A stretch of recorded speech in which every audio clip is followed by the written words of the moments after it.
So friends, मनुष्य का जो सबसे बड़ा दुश्मन और सबसे पहला दुश्मन है वो है आलस। ये आलस हमारे ऊपर किसी न किसी रूप में सवार रहता है और इसको मैं आपको एक कहानी के रूप में समझाना चाहूँगी और ये रियल स्टोरी है। फ्रेंड्स, जब मैं बहुत छोटी थी हमारे पड़ोस में एक भैया रहते थे। वो हम सबके बहुत फेवरेट थे। हम सारे बच्चे उनको बहुत प्यार करते थे। जल्दी जल्दी हम लोग अपने स्कूल का होमवर्क करते थे और उनके पास पहुंच जाते थे। वो फेवरेट इस वजह से थे क्योंकि वो बातें बहुत अच्छी करते थे। वो हमसे हमारे बारे में पूछते थे और अपने बारे में बहुत सारी बातें करते थे। वो हमेशा एक ही क्वेश्चन पूछते थे कि बड़े हो गए तुम लोग क्या बनोगे। हम में से कोई बोलता था कि डॉक्टर बनेगा, कोई कहता था इंजीनियर बनेगा, कोई कहता था टीचर बनेगा।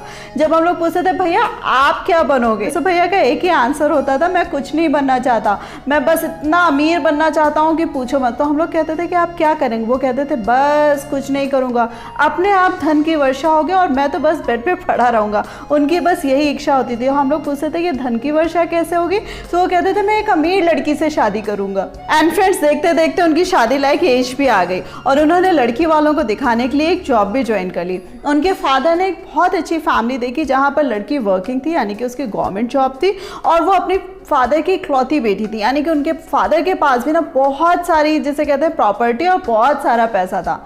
उनके फादर ने भैया से इंसिस्ट किया कि लड़की को एक बार देख लो। भैया ने कहा नहीं नहीं, मुझे जो चीजें चाहिए थी वो मुझे आराम से मिल रही हैं। और वो भाभी से मिलने भी नहीं गए। जैसे ही शादी हुई भैया ने फटाफट जॉब छोड़ दी क्योंकि उन्हें जॉब करनी ही नहीं थी, क्योंकि उन्हें कमाऊ वाइफ मिल गई थी।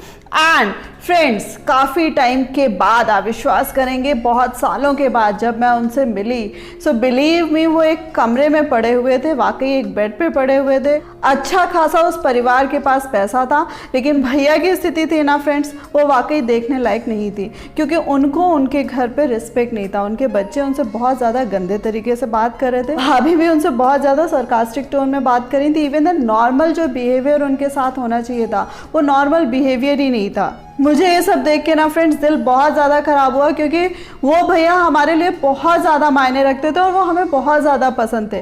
लेकिन इस कहानी से यही एक शिक्षा मिली फ्रेंड्स, ये जो आलस नाम की चीज़ होती है जो हमारे दिलो जान में इस तरीके से हावी हो जाती है कि हमें हर चीज़ फ्री में मिल जाए, हमें कुछ करना ना पड़े। जैसे छोटे बच्चों की बात करी जाती है, स्टूडेंट्स की बात करी जाती है जो हमेशा विश करते हैं कि उन्हें नंबर्स बहुत अच्छे आ जाए और उन्हें पढ़ना ना पड़े। पेरेंट्स उनको तो डांट देते हैं या हम बड़े उनको तो डांट देते हैं, लेकिन कई बार ये जो आलस नाम की चीज़ है ये हम बड़ों पर भी बहुत ज़्यादा सवार रहती है कि हम कोई अच्छा प्रमोशन नहीं लेते क्योंकि हमें लगता है कि उसमें काम ज़्यादा करना पड़ेगा। हम दूसरे शहर में शिफ्ट नहीं करते हैं या ट्रांसफ़र नहीं लेते हैं क्योंकि हमें लगता है वहाँ जाकर काम बढ़ जाएगा। कुछ लोगों की ये भी आदत होती है कि उनकी वाइफ अगर जॉब करी तो सेम वे जो स्टोरी में था कि अगर उनकी वाइफ वर्किंग है तो उन्हें काम करने की क्या ज़रूरत है। वो घर पर पड़े रहेंगे, अपनी वाइफ की जली कटी सुनते रहेंगे, अपमानित होते रहेंगे, लेकिन उससे उनको कोई फ़र्क नहीं पड़ता। और उसी के साथ साथ फ्रेंड्स, अगर इस आलस की बात करी जाए तो ये आलस जो होता है ना केवल हमें शारीरिक रूप से बीमार करता है, ये हमें मानसिक रूप से भी जंग लगा देता है। यानी कि हमको सोचने समझने लायक ही नहीं बचते, क्योंकि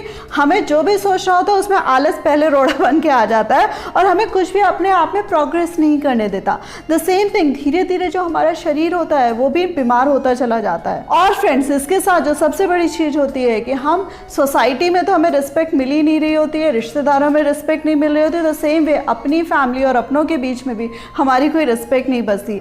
द सेम थिंग, इसमें जो सबसे बड़ी खामी होती है कि जो इस प्रवृत्ति के लोग होते हैं उनकी ना एक पैरासाइट टाइप की प्रवृत्ति अपने आप में डेवलप हो जाती है। यानी कि वो एक परजीवी की तरह जीवन यापन करते हैं। उन्हें हर चीज़ में लगता है कि कोई दूसरा उनके खर्चे चला दे या वो कैसे किसी दूसरे को बेवकूफ़ बना दें जिससे उनका काम चल जाए या दूसरे से पैसा निकलवा लें। सो बहुत सारी चीज़ें होती हैं जो आलस में वो खुद कोई काम नहीं करना चाहते। सो माय डियर फ्रेंड्स, यहाँ पर मैं आपको एक ही चीज़ कहूँगी कि ये आलस डायरेक्ट या इनडायरेक्ट वे में किसी भी तरीके से अगर हम पर सवार हो रहा है, सो प्लीज़ इसको आइडेंटिफाई ज़रूर करिएगा और इसको दूर करने की अपनी लाइफ में ज़रूर कोशिश करिएगा। और फ्रेंड्स, सफलता को कोई शॉर्टकट नहीं होता है। सो अगर आप में आलस डायरेक्ट इनडायरेक्ट वे में कहीं से भी हावी हो रहा है, सो प्लीज़ इसको आज की डेट से ही बैन कर दीजिए। और फ्रेंड्स इसी के साथ दुश्मन नंबर 2 और वो है शर्म, यानी कि ये जो शर्म लिहाज होती है ये हमें कई जगह रास्ते में रोड़ा बनकर आती है। यानी कि सपोज हमें कोई जॉब करनी है या हमें कोई काम करना है, सो पर्टिकुलर कास्ट कम्युनिटी का बिलोंग होने की वजह से हम वो जॉब नहीं कर पाते, वो काम नहीं करते। कई बार क्या होता है कि हम बहुत अच्छी, हमारी फैमिली फ्लरिश पोजीशन में होती है, सो हम छोटे काम करने में भी हिचकते हैं या हमें लगता है कि लोग क्या कहेंगे अगर हमने ये पर्टिकुलर काम किया। द सेम वे कई बार हम अपनी लाइफ के जो अहम डिसीजंस होते हैं, जो बड़े फैसले होते हैं, वो हम नहीं कर पाते हैं क्योंकि हमें लगता है कि अगर हमने ये कर लिया तो लोग क्या कहेंगे। शर्म में हम वो अपने अच्छे डिसीजंस नहीं ले पाते हैं। एंड इवन देन फ्रेंड्स कई बार क्या होता है कि हमारा जो पास्ट होता है वो हमारे वर्तमान को घेर लेता है। यानी कि अगर हमारे साथ पिछला कुछ भी गलत हुआ है तो हमें वो भी बाहर निकलने में शर्म आती है कि लोग हमारे बारे में क्या कहेंगे। सपोज आज की डेट में भी मैं आपको बात बता दूं कि हमारी इंडिया में बहुत सारे ऐसे पार्ट्स हैं या बहुत सारे स्टेट्स हैं कि जहाँ पर अभी भी सेपरेशन हो जाता है या डिवोर्स हो जाता है, सो वहाँ लोगों का जीना मुश्किल हो जाता है। ये लड़की की नहीं, मैं लड़के दोनों की बात कर रही हूँ कि अगर वो अपने घर से बाहर भी निकलते हैं सो अड़ोसी पड़ोसी रिश्तेदार हर कोई उनके सेपरेशन के बारे में ही बात करना चाहता है। सो फ्रेंड्स बहुत ज़्यादा चुपता, उन्हें लगता है कि जैसे कोई उनके साथ उन्होंने कोई अपराध कर दिया है। इसी तरीके से अगर किसी के लाइफ पार्टनर ने अपने को कोई नुकसान पहुँचाया है सो उस पर्सन को भी अपना घर से बाहर निकलना मुश्किल हो जाता है। Even then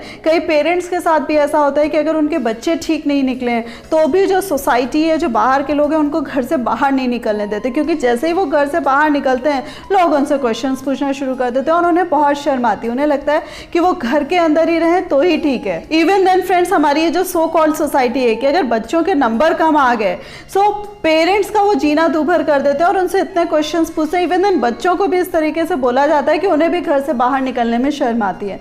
so my dear friends, यहाँ पर मैं आपको बात बता दूं कि किसी का भी पास्ट है या हमारा कोई पास्ट है, द सेम वे ये जो अड़ोसी पड़ोसी रिश्तेदार जो सो कॉल्ड हैं और ये जो मुंह उठाकर क्वेश्चन करते हैं या हमारे ऊपर सरकास्टिक कमेंट करते हैं, इन सब का भी पास्ट है। सो रादर देन आप घर पे रहने के या शर्म से मुंह छिपाने के, प्लीज़ घर से बाहर निकलिए और उनको उन्हीं की टोन में जवाब देने की ठानिए। जिस दिन आप उनको मन मुताबिक उनको जवाब दे देंगे ना, देखिएगा उनके ऊपर कैसे चुप्पी हावी हो जाएगी और वो कभी आपको परेशान नहीं करेंगे। So my dear friends, rather than मुंह छिपाने के, रादर देन शर्म में से बैठने के, प्लीज़ घर से बाहर निकलिए। द सेम वे कई बार क्या होता है कि हमारा लुक्स बहुत अच्छे नहीं है या कई लोगों को अपने में नोशन हो जाता है कि हम दिखने में अच्छे नहीं हैं, हमारा रंग साफ नहीं है या हमारी हाइट अच्छी नहीं है या हम बल्कि या बहुत सारी चीज़ें जो होती हैं जो हम अपने आप में एक घर कर लेते हैं। और होता है क्या है कि जिस तरीके से हम अपने आप में पजल्ड होते हैं उसी तरीके से जब हम बाहर निकलते हैं तो बाहर के लोग भी हमें उसी तरीके से परेशान कर रहे होते हैं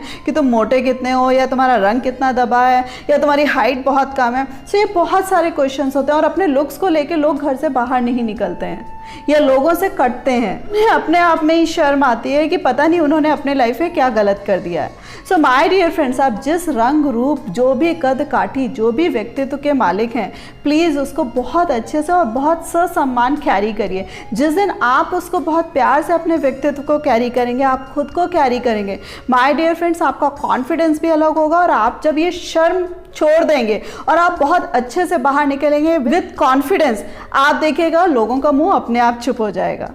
सो माय डियर फ्रेंड्स, मैंने इजी वे में आपको ये 2 बड़े दुश्मन बताए। सो ये बहुत बड़ी चीज़ नहीं है, लेकिन जाने अनजाने ये हमारे ऊपर हावी हो जाते हैं। सो आपको खुद आइडेंटिफाई करना है कि हमारी पर्सनैलिटी में कहीं इस तरीके से ये दोनों दुश्मन हावी तो नहीं हो रहे, और अगर कहीं से भी आप आइडेंटिफाई कर लेते हैं सो प्लीज़ इससे जल्दी ही निजात पाइएगा। सो फ्रेंड्स, होप आपको मेरा ये वीडियो अच्छा लगा होगा। प्लीज़ इसको लाइक करना मत भूलिएगा, अपने फ्रेंड्स के साथ शेयर करना मत भूलिएगा, और जिन फ्रेंड्स ने अभी तक मेरे चैनल को सब्सक्राइब नहीं किया है सो प्लीज़ सब्सक्राइब कर दीजिएगा। So thanks a lot for giving me this much time.